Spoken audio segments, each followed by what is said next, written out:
every day for 6 weeks, I was getting radiation, and that's exhausting. And I had a team of friends that would come and give me a ride, and they allowed me to share and talk and let out the emotions I was feeling and just be. Welcome to Believe in Progress, the American Association for Cancer Research Foundation podcast. Join us and be inspired by the incredible stories of those who have faced cancer with strength and resilience, and the medical professionals who are working tirelessly to find new treatments and ultimately a cure. Believe in Progress isn't just about the science of cancer. It's about the human side of this disease. Together, we can make progress in the fight against cancer and bring hope to those who need it most.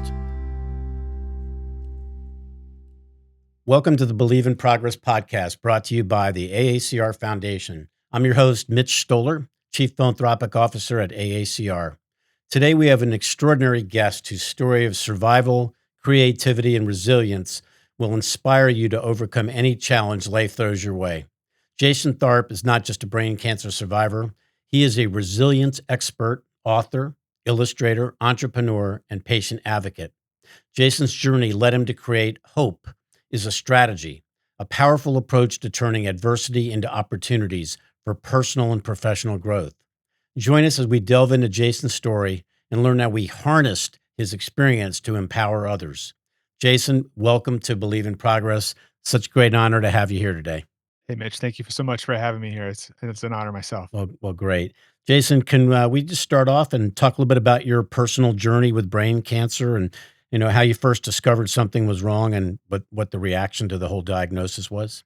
Yeah, for me, it was just a normal day. I was working on a new book. I write and illustrate kids' books is one of my jobs. And I was doing the sketches for them when my phone rang, and it was my son's basketball coach. And we just were having a normal conversation. And then all of a sudden, I knew what I wanted to say, but I couldn't say it. And then next thing I know, I wake up with my head down and my phone is in my lap, and it was the coach calling back, and he was asking if I was okay. And I said, yeah, everything's fine. And I was really confused because I said, I fell asleep. I said, isn't that the weirdest thing? And he said, but it sounded like you went underwater. And I was like, no, I just fell asleep. And, kind of said, everything's okay. And he said, well, that was 45 minutes ago. And I said, no, I'm fine. And reassured him. He said, well, I just kept calling. He did. He kept calling, which was awesome that he did. And he was getting ready to go to the gym. So he called one more time. And this is the one that woke me up.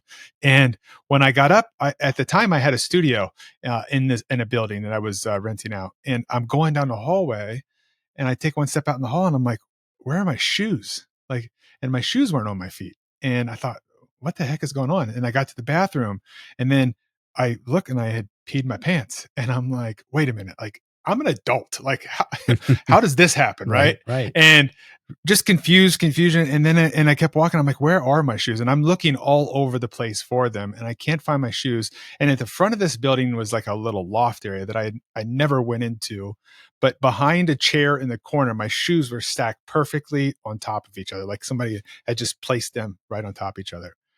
And my wife called, and because I was late, it was getting dark, and she said, what happened? I said, I fell asleep at work, but I'm on my way home. Probably looking back in hindsight, I probably shouldn't have drove home, but I, again, was confused, didn't know.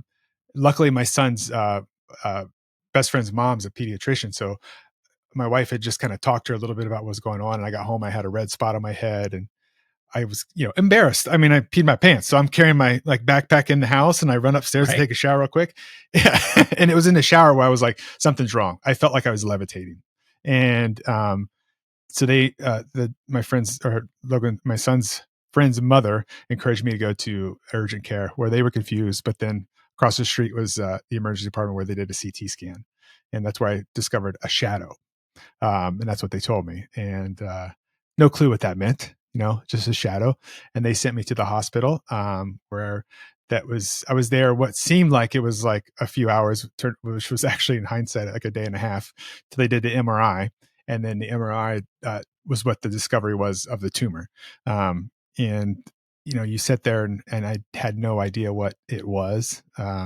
Nobody came in to talk to us. And then, probably about 2-3 hours after, this young doc came in, and she just was like, has anybody read your results to you? And I'm like, no. And she just said, well, it sounds like a high-grade glioma. Somebody will be able to talk to you. And she just left the room. Oh my God. And of course, I don't know what that is. So like any natural person would do, I turned to Dr. Google and Right. I read the first sentence and just handed my phone over to my wife. And, that's when I would say the fear kind of kicked in a little bit. Hmm. Easiest way to describe it. But that would be like the intro to the Brain Buddy was he decided to make a grand entrance like that. Oh my goodness. Was this in Columbus, by the way? Yeah, it So was in Columbus. Yeah. what hospital? Be nationwide or no?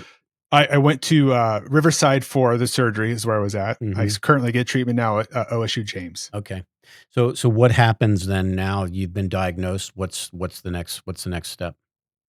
Yeah. So, get the surgery. I had a great surgeon. He came in, he was fully confident he can get it all. I mean, that was, such a blessing, luckily for me, it was on the outside right portion of my brain towards the Hmm. back, Hmm. away from a lot of motor stuff. Great surgery. Had a day, I think I was a big day in a few hours. I was back home, determined to kick its butt because I still didn't know it was cancer because they don't tell you like right away. They Right. just tell you they move it. And then um, insurance, which is a journey in and of itself. I I won't name the insurance company, but the insurance company I had at the time denied all coverage. And I was then kind of forced to leave that the hospital and that doc and all that stuff like that. And I was luckily uh, sent over to the OSU James where I was able to get treatment, transfer my insurance. I was able to get new insurance plan, all that good stuff like that, and go in for the first thing. And by this time, they still haven't. This is 3-4 weeks later after surgery. Still don't know what I had. I Right. still had zero results back, Hmm. and which was kind of weird from what I understand now. And the day that I met the physicians, the first I met my radiation oncologist, who was an amazing doctor, and then the second doc I met was supposed to be my neuro oncologist, and they got the results in front of me. And rather than doing the million other ways that they could have handled it by leaving the room to actually read it, they chose to read it right in front of me. And first words were, "Oh my gosh, this isn't good." And I'm saying, "What?" You're It's lying. You're it's lying there. yeah, yeah. It's like grade 4 Hmm. is what they said, stage Oh, 4. And I said, and I try to approach everything with a little bit of levity. And I said, well, Rocky 4, best yeah. Rocky movie. Like, Right. oh no, Sylvester Stallone's such a bad actor. And I'm like, what, you gotta be kidding me. I'm like, and then I'm like, no, your stats don't mean anything to me. I'm different. And they literally say within 2 minutes of meeting me, you're going to be dead in 7 months. And I was just, as you can imagine, I'm a dad. I have 2 kids. Yeah. I'm fairly young, and I just couldn't accept that idea. And it just kept you stick. And I think what people that maybe don't deal with cancer, or even a caretaker, can understand is that you kind of stop on that word. It kind of bounces around in your head. They keep talking, and it turns into Charlie Brown's teacher, right? And this doctor in particular, which I will say is not my doctor anymore, just kept kicking and kicking and kicking until finally they realized they shook me. And they said, do you need to take a break? And this is where I found that the resilience part of me kicked in, because growing up as a bullied kid, I realized this is why I was bullied so much as a kid, because I stood up for myself. And I said, well, clearly you're enjoying this, so you should get this over with, because you're no longer going to be my doctor. So, just finish it up. And they responded back with, "I'm trying to be thorough." I was like, I said some not so nice things. I said, "You're not being thorough. You're treating me like I'm just a number on your page. Right. I'm a person sitting across from you," and stuff like that. And so I left there, and then luckily it was the nurse that came in. The nurse came in and could see that I was hurting, could see my wife was hurting, and put the paper down. Said, "I'm supposed to go over this stuff, but how are you?" And that was kind of the shift where I started to look at it in a different light. And the one thing I will say that the doctor did that was a very good thing for me was, um, they mentioned this device called Optune. Right. And they said, there's this device called Optune. I would never wear it because you have to shave your head. And I said immediately, why do I care what you would do? I'm already bald, so I don't need to shave my head. And my wife luckily took a picture of the screen. And it took, it took a lot of like anxiety and all those things. I hadn't slept that week. And then Wednesday morning, after I hadn't slept, I asked my wife at, like, I don't know, it's like 3 a.m. I was like, what was that thing called? Right. And she said it was called Optune. And so the first time I used Google the correct way, I searched Optune good news. And when I did that, I come across an article of somebody that was wearing this device that I wear, and he's talked about how he still skis. And that's all I needed. That was this first spark of hope in my life, that I realized that like there is a different way, and I started leaning into that. Surprised they even mentioned Optune like that, because it's not that, at that, it's just not that readily known, or it needs to be better known. Let's put it that way. Yeah, Yeah. absolutely. Yeah. Yeah, it was just a flippant, like, hey, there's this thing. And it was because they were out of options to tell me. Like they just kind of said it out, almost like it was said to me, almost like it was like not believing that you're going to do it, or almost like this sarcastic, like, well, here you go. It was a very weird interaction, but And how many at years the, ago was that? yeah, that was like 3 years and 4 months or so. So I guess they were a little wrong on that I'd prognosis, say huh? so. I'd say so. Happily say that. How has your experience with brain cancer, as a patient, shaped your we talked about resilience and hope, and how has this experience really kind of shaped you know, uh, your outlook, facing these challenges? Yeah. Well, I would say, to answer that correctly, I got to dip back a little bit Uh huh. to when I was younger. Sure. I grew up in a really really small town, and I knew at age 6 what I wanted to be when I grew up, and I wanted to be a storyteller. And the reason why was I was obsessed with Saturday morning cartoons, Okay. and I just loved the idea of it. Any And favorites that you can mention? oh, the Flintstones, Woody Oh, Woodpecker, all Tom right. and Jerry, like the old stuff, like the Tex Okay. Avery ones where they really beat up each other, Right. like Right. the good Right. ones. Right. And around that time, my parents splurged and bought a VCR. And if you remember, those things were Yeah, expensive when I they do. first came out. And they got the one with the timer, which was awesome because by that time, they figured out licensing. So like they were trying to sell me A Team and Voltron and all this stuff like that. But I loved the old stuff. But they put those things on like 5:30 in the morning. Right. And the timer was amazing because I could set it to record, and Right. I would record my shows. And then I'd wake up on Saturdays and I would start playing. And when my favorite character or whatever I felt like drawing would come on screen, I'd pause the TV screen and I would cover the screen with paper, because back then it was just glass. So you could do that. And I would trace the characters. And like little did I know then, but I know now, as I was teaching myself how to draw. And my dad or my mom, one of the two, in a moment of passing, which I'm sure was to get me to shut up because I talked all the time, they said, people get paid to do that. And I'm like, do what? Make cartoons? And like, yeah. And I'm like, you mean that's a job? Right. And like, yeah. In that moment, what my parents didn't realize is that I sold everything to become that. I was willing to give up everything just to become a storyteller. Hmm. And I would tell everybody that. And I spent more time in a hallway saying I will not talk in class than I did actually learning where commas and periods and all that stuff that went. So I was told my whole life I wasn't a good writer. In fact, my 8th grade guidance counselor told me I'd never amount to anything because all I did was draw of everything. And so the idea of becoming a storyteller, kind of was shelved for a little bit. And then I went through life and I joined corporate world where I did what every adult does, which is try to make more money to buy more stuff, thinking that would make me feel good. Hmm. And when you're a young kid, when you are different, everybody calls you weird or they label it some sort of way. And Hmm. I think most adults listening to this would understand this as well. But the thing was, is as a kid, I started telling myself all these bad stories. And I believed that everything everybody was telling me. That started to form this version of myself that was just self-loathing, self-hating, all that stuff. And then when I went into corporate world, I thought, well, I can just, make enough money to make it all go away. Right. And then I ate my feelings. And when I graduated high school, I weighed 175 pounds. 2 years later, when I met my wife or married my wife, I was almost 400 pounds, and I started to, and I took control of my life there, but I ignored the awakening there. I lost 189 pounds and I've held it off, for a long time, but I didn't face what was actually the problem. And then corporate world, like I said, and then I left corporate world to start my own business. And I decided that I was at the top, but what would happen if I all of a sudden decided that I would pretend I was no longer an adult and I was a kid and start to say no to everything that a adult is supposed to say yes to, and yes to everything a 6-year-old would say yes to. Like what would happen? Could I start writing these books? So I started writing, and I now have 23 books out. So I guess that, that guidance counselor was a little bit wrong there. But what was cool about that was I started to be able to go out and talk to other kids. And I would go and I would travel the country talking to kids about exactly the stuff I felt as a kid, trying to kind of bridge that gap between what I felt and what they felt, and seeing that there's somebody else just like them that looks different than them. I'm a really tall guy. I got tattoos. I got all this stuff. So when I come in, you kind of have a different presence with all these kids, and show them that there's somebody that looks a little different than them, but like has been through the same issues.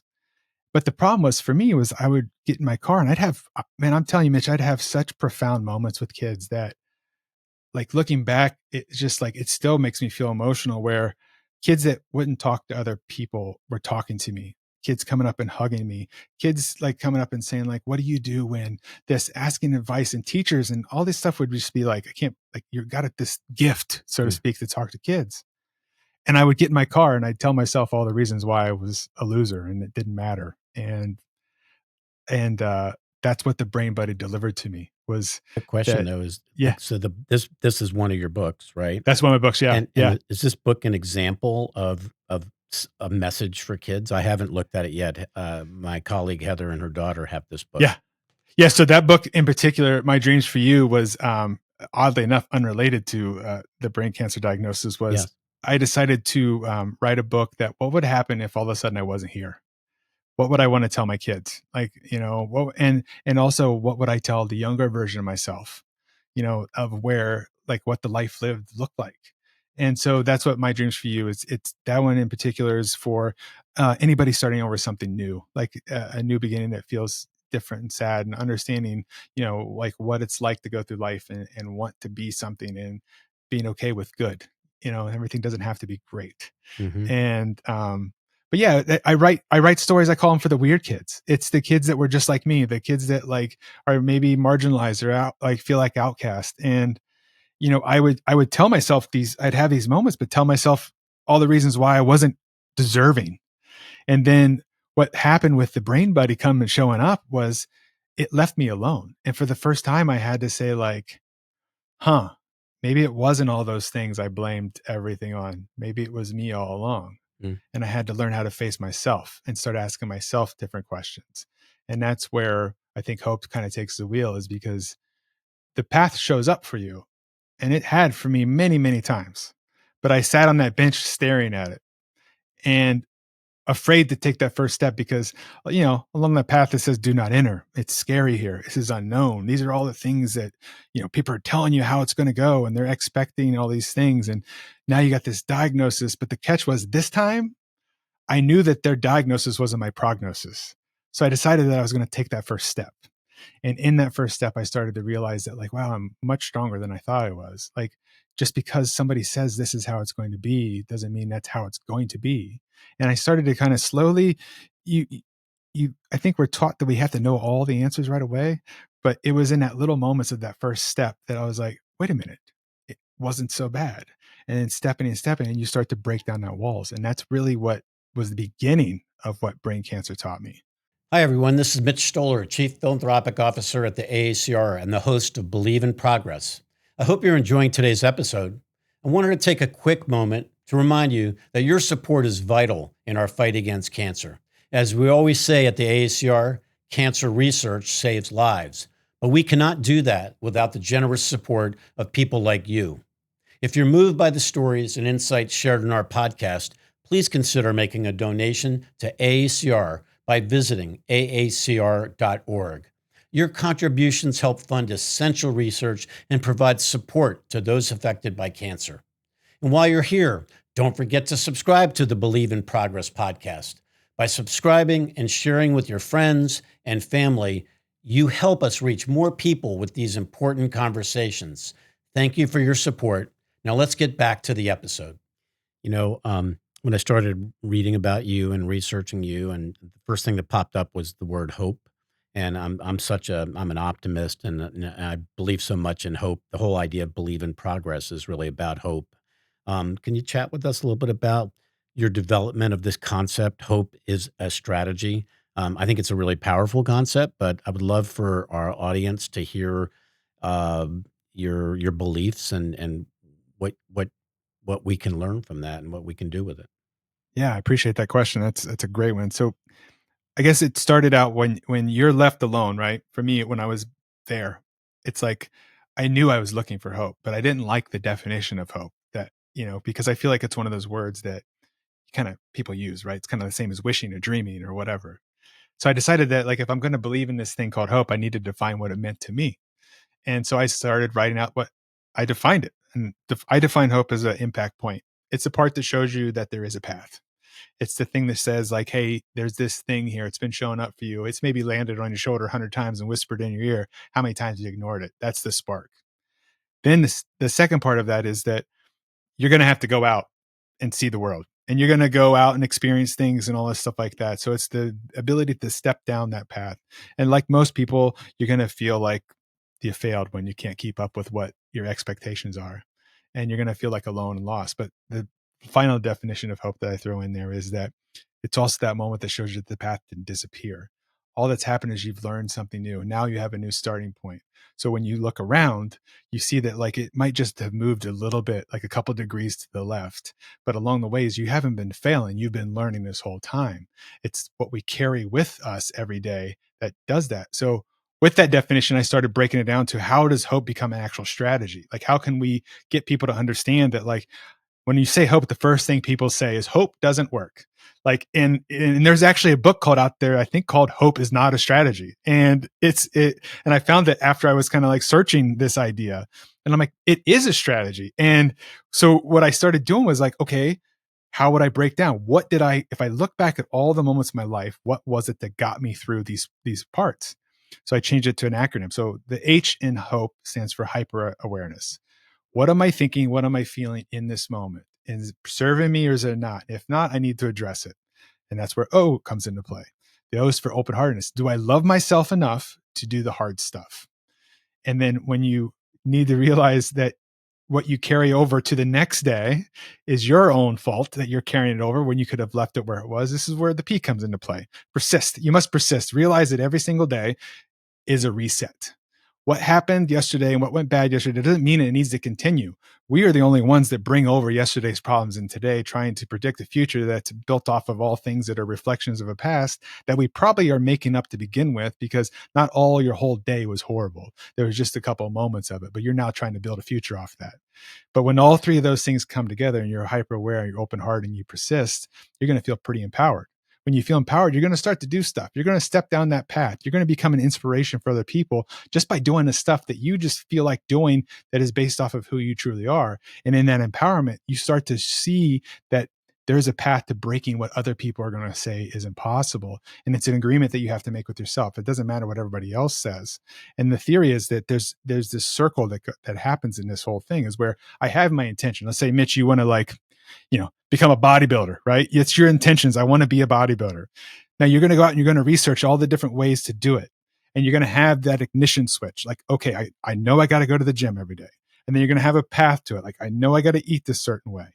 And we know that this is going to happen. We're going to be going in this circle back through. My intention is going to be this. I want to be a bodybuilder. Well, I got to show up each day at the gym. Okay, cool. Did that. Now I got to make sure I eat right. Did that. Now the idea is the ball is moving down the court a little bit, right? But the thing is that in this theory, what's missing out in the hope theory is this idea that hope needs to be there all the time. Because there's going to be some days, Mitch, where you're going to have to go like, I'm not feeling it. I got to be hyper aware. I'm telling myself all the bad stuff. I need to dip back into hyper awareness and bring that forward into my intention. Some days you might be like feeling all of it. Man, I don't feel very empowered. Now you're going to reflect back and go like, man, all those times that I didn't think I could do it, look how far I came. So it is a cycle that we keep doing, because what happens is that where I think most people get it wrong is they don't realize time is always moving and your intentions are always moving. So this cycle, what it actually ends up doing is it creates an infinity loop that continues this cycle of hope that you can have the worst day of your life, but I guarantee you that if you take a second and reflect back, you have been through a moment just like this, where it felt like everything was falling apart and you were never going to make it through. And when you reflect, you go like, wait, that was 3 years ago. Like, I'm still here and I've done so much other stuff since. Right. And I think that's what we fail in, that idea of, we get that cancer diagnosis and we think, oh God, it's all over. And I think a lot of us sadly do fall into that pit of that like despair. And I don't know if it's self-internalized, if it's environmental, it's all of those things kind of at play. But I think ultimately it comes back to the person. When I get people reaching out to me, they're always asking me like, how are you doing it? And I'm like, I'm doing it because I choose to do it. Like that is the main part of all of it is I'm choosing to bring the best me to meet the best science to create this thing that other people are going to look at as something that was impossible, but yet this guy is still here. And now I'm here for a reason. I'm supposed to sit here and talk to you today. I'm supposed to share this with you today. Powerful stuff. Did you pre brain buddy, pre cancer diagnosis, was hope in your was that part of your mindset? Not really. No, Okay. I think before that, what it was growing up, I always had, people talk about it now. You hear it a lot online, like where people are talking about, like you walk into a room, you have a feeling, like you have this intuition. Mhm. And when I was little, I had that all the time. And I knew pretty quick who the people I should be around, who I shouldn't be around. And I can kind of pick up on vibes, so to speak, or whatever you want Mhm. to call it. But I kind of thought it was wrong. Growing up where I grew up, it was kind of like that kind of stuff was frowned upon because it's very, very religious based, and that was too little too spiritual based, right? Mhm. So it was kind of like I kind of felt like maybe there's something wrong with me. So I kind of internalized that by shoving it down. But then the crazy part was is that, like, if I look back on life, every time I made it through something bad, it was because of that. I let that part of me bubble up enough. And so that, while I say hope wasn't part of it, it 100% was, because just like you, I would have called it optimism. Yeah. That's what I would have called it before. Like it Yeah. was like I always kind of, you could tell me everything was going to go bad, but I'm going to kind of show you that you're wrong. And it wasn't even out of being disgruntled or any of those things. It was just out of this idea of like, I think I can do it. I don't know why I think I could do it. I just think I can do it. How are you taking this strategy and sharing it with others? Being very transparent. So at the top of what I have with the Beyond Hope project, Yeah. is I started a company. Very very top number one goal is that I want to be the world's best anti guru. So the idea is that I never want to tell anybody how to live their life, but I want you to be able to see yourself in my story. So as I'm sharing this stuff, and I know that people listening are hearing me share my story, my goal is that you hear something that sounds familiar to you in your life, and you realize that if this guy can get through this stuff, then I can get through the things in my life. So what I do is I write about that stuff a lot. I do lots of social posts, I do lots of videos, I do lots of podcasting where it's just about sharing. I go do keynotes, lots of keynotes at companies where I come in. A lot of times I get hired by companies to come in and talk about, they're going through adversity, they're having struggles with things like this, to get people to see that, like, it's not new. Like, this isn't something new. Bad stuff happens to you all the time. If there's anything that stinks more than anything about being a human, is that bad days are just as normal as good days. We just want more good days. That's the only catch. So it's just, I think, by being very vulnerable and sharing like the stuff I struggle with, and it took time. Like, I don't want to make that sound like it was like super simple just to kind of gut myself in front of people, but it took time to realize that, like, it is a connector to people. Like, it's leading with my heart. I get more joy out of getting the messages from people that say like, wow, it sounds like just for example, earlier today, I had somebody that reached out to me on LinkedIn, and they said, every time you do a single post, I just did an online coaching with them. I feel like every time you write something on LinkedIn that you're talking to me. And I said, that's funny because I'm talking to myself. And you're telling me that I'm doing it right, because that's exactly what I'm hoping happens. And so I look at it as therapy. It's kind of like you hear a lot of stand-up comedians talk about, they go on stage and it's kind of therapy to get it off the chest. Yeah. It's kind of what it is for me, in that sharing of it and letting it go and releasing energy. Has your cancer changed the way your outlook is on your creativity, like on the development of your books and things like that? Yeah, totally. It has changed.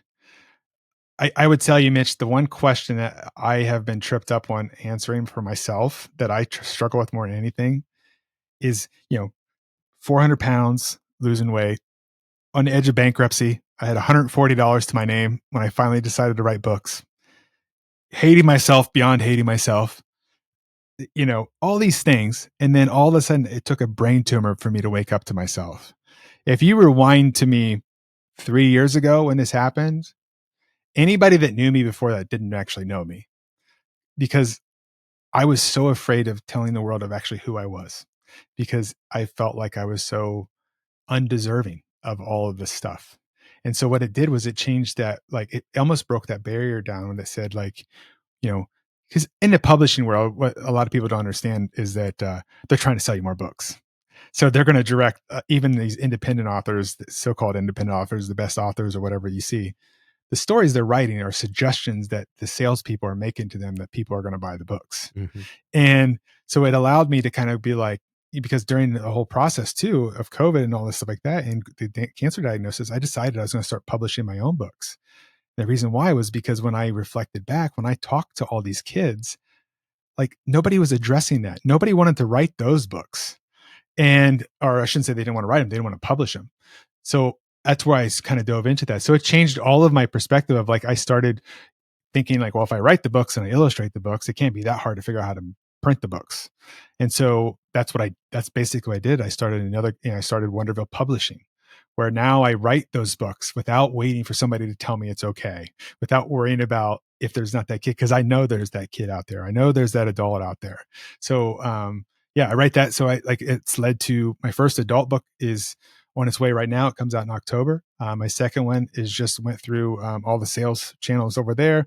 It comes out in the spring. What's the first? Can you tell us what the title of the first one is? Yeah. The first one's called Love Future Me. And it was a story about, it's my story weaved out through this book. But Mm-hmm. what happened was when I was diagnosed early, as I was telling you, that suffocating feeling, I'm very disorganized. Most creative people I think are. And I would keep my Google Docs fairly organized. I'd always title it what it was. So I knew kind of that was my idea of organizing it. But this is how far down the rabbit hole of trying to escape my diagnosis was. I was organizing my Google Docs and I kept running across these untitled ones. And I started reading them like, what are these? Like, I don't understand. And around January of 2020, like about mid-January, all of a sudden I started writing little notes to myself, little letters. And I signed every one of them off Love Future Me. So I would date them and I would sign them off that. And the weirdest part about them was, is every one of them were almost like I was addressing what I was going through in this present moment. So as I'm reading, I'm like, I'm crying, and my wife is like, what is wrong with you? I was like, you have to hear these. Like this, I feel like I traveled back in time and wrote letters to myself for what I needed right now. And so that's what the first book is. It's those letters that I wrote to myself, weave through my story throughout it with the little characters and stuff like that to kind of, just draw a little bit of like, I guess, emotional to see. But the idea of that book is that somebody could just kind of read through the story, or they could just flip to a random page and see something that will help inspire them for that day to kind of get through something that they're going through. So yeah, I'm really proud of that one. That's one book where, you're like, wow, this is very vulnerable. And that led to the next book, which was that whole adage of, if you can go back in time and write and tell yourself what you know now, what would it be like? And I did this as a therapeutic exercise. And I decided for 101 days, I was going to write letters to myself. And I had rules for myself. I couldn't sit down and I could not give myself a topic. And the second rule was I had to read them out loud to myself or to somebody else. And the third was I had to be grateful for the energy that it was letting me get rid of. And the plan was, if I'm being honest with you, Mitch, was that I was going to introduce hope this way. This is what's going to be my grand vision for it was now I'll be able to categorize these into the hope pockets to kind of show the whole thing by using myself. Problem was that it worked great. 101 days, around day 75, I'm on it. And all of a sudden I have this realization when I'm in Cooperstown, New York, of all places, floating in the middle of the lake there, a place that I, as a kid, dreamed of going to, and I since have been there a bazillion times. And all of a sudden in my head, the little me was floating right next to me. And I had this realization that, like, oh my God, it's been you this whole time. It's almost like this little kid in me has kept showing up when I needed it. And what screwed up my book was that from that point forward in the rest of the book, I'm asking myself to let myself go, to like stop blocking myself from being the real me. And so that meant that it now has to stay in chronological order because that way people could see it, because it's very clear when I reread it. But I think that's what's pretty magical about like this whole journey. It's because I no longer put up those blocks. What the Mhm. brain cancer did was it allowed magic to happen. And the Mhm. damnedest thing is it happened because I just got out of my way. Like it wasn't like anything changed. Amazing. Amazing. How important, has your family been supporting you, not only with the diagnosis, but just life in general? I don't know if I would still be here without my wife. She was there to walk me through every panic attack. I don't know how many miles we walked when I was first diagnosed, because the hard part was my oldest son was away at college, and my youngest son, well, he and I are pretty close, like we're really close, and spend a lot of time together. So he's still with us at home, and I would see him, and of course I can't tell one away from each other, and so I would have to be like, I had to wait for our oldest to be able to come home, and I would see him and I would be like, we got to go for a walk. And I'd have to walk and talk through what I was feeling because I didn't know what a panic attack was. Right. I think Ted Lasso does a great job of like actually what it feels like. It is Right. that. I mean, Absolutely. when I watched that show, I was like, oh my God, that's what it felt like, Mhm. and every day for 6 weeks, I was getting radiation, and that's exhausting. And I had a team of friends that would come and give me a ride, and they allowed me to share and talk and let out the emotions I was feeling and just be. And then my boys just um, allowing me the space to tell them what was the hardest conversation that I would ever tell them. It's That's powerful. it's horrible when you got to tell your kids that you don't know what's coming. And I had to do it twice. Right. Going into brain surgery, I had to do it. Right. That call of they're cutting into my brain, like, and you want to tell them all the stuff, right? Yes. And you only got a few seconds to do it. And then when I got to tell them the diagnosis, you know, you're getting 2 words out before you lose it. And Right. so, just looking back, How'd they react, Jason? like you would imagine, um, we were all just a big pile of mush, Yeah. and Yeah. and defeated. But then the craziest thing is now looking back at it, and the boys tell me all the time, they're like, what's crazy, Dad, is like, I totally forgot that you had it. Like, and when you told us, he goes, I know it was really hard for you, but like, I don't know if we ever believed it was actually going to happen, and, it was cool. And, I think one of the coolest things that happened was my oldest son, who's in college. One time he told me, Dad, I just want you to know that I'm going to be okay. And, you know, Yeah. it's tough. I mean, there's nothing better than having kids. Right. And, it's, yeah, it's just, and when that feels like it's going to get taken away from you, and it makes you want to fight for it. And I don't think fight's the right word. Cause I will say, as a caveat to all that, like one thing I never resonated with was the fight cancer message. Mhm. And I have a little reason why was, as my doctor explained to me, there's no genetic markers that makes GBMs happen. And so logically, as a storyteller, I go, oh, well, that means that if there's no genetic that says it's going to happen, that means it came from me. So I can also be the guy that's going to make it not come back. And I remember having this conversation with Dr. G, who's my doctor at the James. Awesome guy, fantastic doctor. If anybody is at the James that going through what I'm doing, Dr. G is the guy, Dr. Giglio. This is his full name.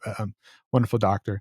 I told him, I said, I've been thinking about that. I just don't resonate with that message. He's like, why? And I said, because I'm a person that what you think about, you bring about. And so if I wake up every day and I have to fight cancer, that means that cancer must exist in my body in order for me to fight it. And I said, and I have spent my whole life fighting myself. And I'm tired of that. Instead, I think what I'm going to do is I'm going to choose to live.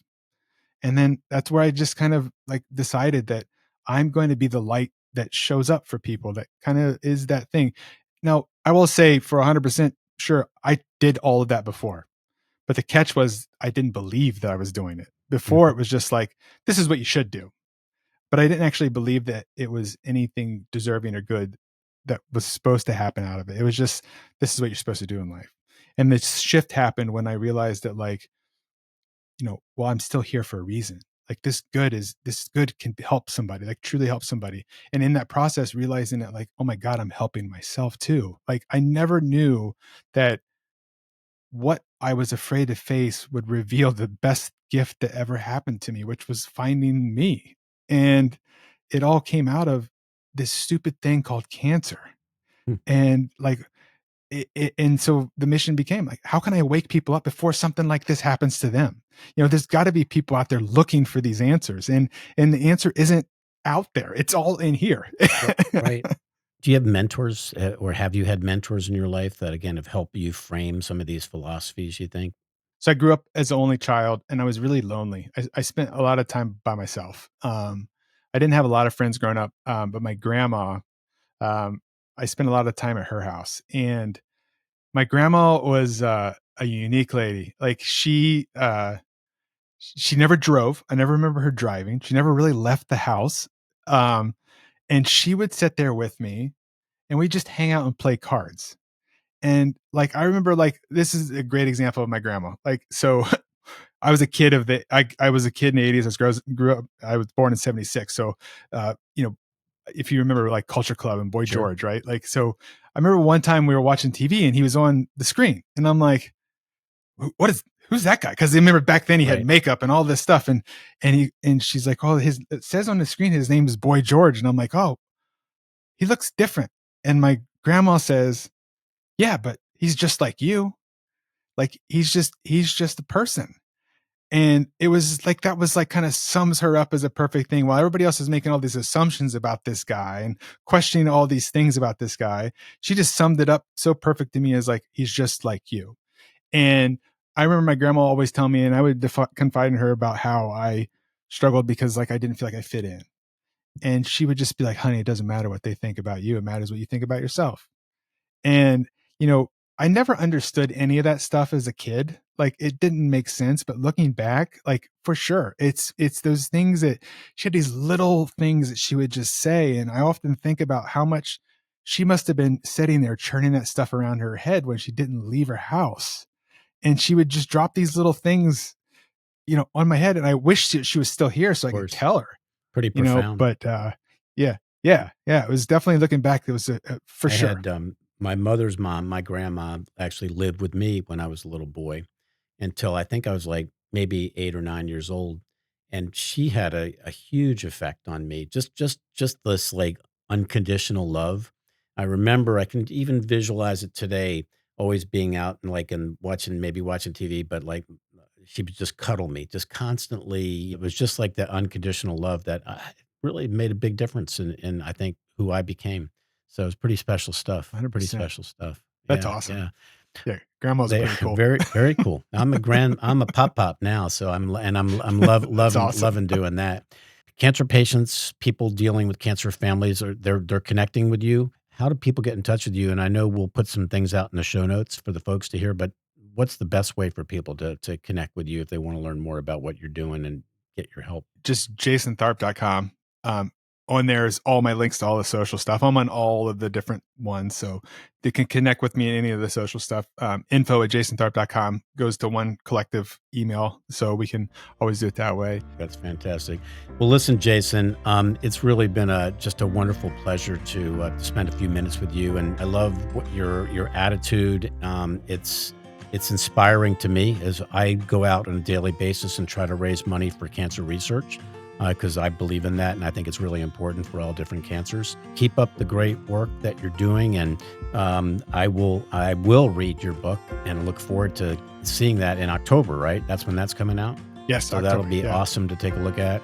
And this is going to be a great episode. People are going to love listening and watching, and I really appreciate you giving us some time today. Absolutely. And Mitch, if I can do anything to help you on your journey, please reach out. I'm happy to help and lend a hand any way I can. We most likely will, Jason. We most likely will. Well, thank you so much. Really appreciate it, man. I appreciate it. Thank you, Sam. Thank you, Jason, for sharing your incredible journey and the transformative power of hope and creativity with us today. Your story is a testament to the resilience of the human spirit and the positive impact that one person can have in the lives of many. To our listeners, we hope Jason's insights inspire you to embrace challenges as opportunities for growth and to believe in the power of hope. For more information about Jason's work and how you can support cancer research and patient advocacy, please visit the links in this episode's show notes. Remember to subscribe to our podcast so you never miss an episode, and share this podcast with friends and family to spread awareness. Together, we can drive progress and bring hope to countless lives. Thank you for listening to the Believe in Progress podcast. Keep believing in progress and the power of hope in the fight against cancer. And remember, cancer research saves lives.